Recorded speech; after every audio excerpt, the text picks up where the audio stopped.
Yung nga nagpapahula, yung matandang lalaki na pinapahula niya yung mga anak niya. Ang anak niya. Ngayon yung anak niya, 3 yan eh. 2 lalaki. Isang babae. Oo. Tapos sabi nung nang hula, yung mga anak mo na yan, yung 2 lalaki, paglaki nila, kuba pa rin.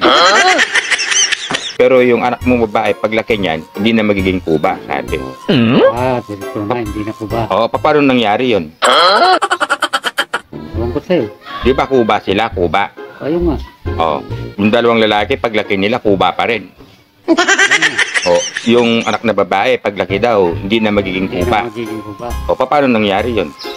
Kasi siya lang yung babae, kaya hindi na kuba. Oo nga, o.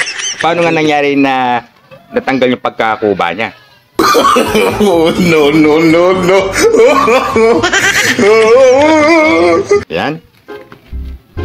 Bakit natanggal yung pagkakuba ng babae? Pero yung 2 niyang kapatid na lalaki, kuba pa rin. Kuba pa rin.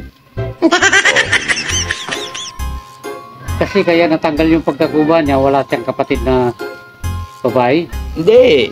Ah. Alam mo kung paano natanggal yung pagkakuba niya? Oh. Kasi nag-asawa sila. Yung 2 lalaki, Nag-asawa sila.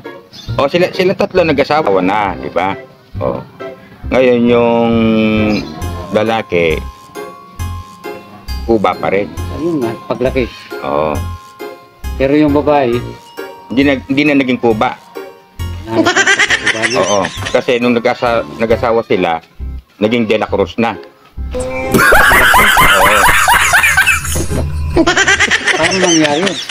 Hindi, yung apelyido nga eh. Ang apelyido nila Kuba. Hindi naman Kuba yung sa likod na ano.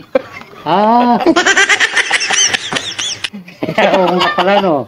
Kaya natanggal yung pagkakuba, di ba? Pero yung dalawang Yung 2 lalaki, Kuba pa rin, ano? Kuba pa rin. Kuba pa rin. Apelyido pa. Oo. Ano? Apelyido. Pero yung babae, nag-asawa na. Yung apelyido, De La Cruz. yung apelyido ng asawa niya, doon na Oo, kaya natanggal yung pagkakuba. Naging De La Cruz. Naging sila.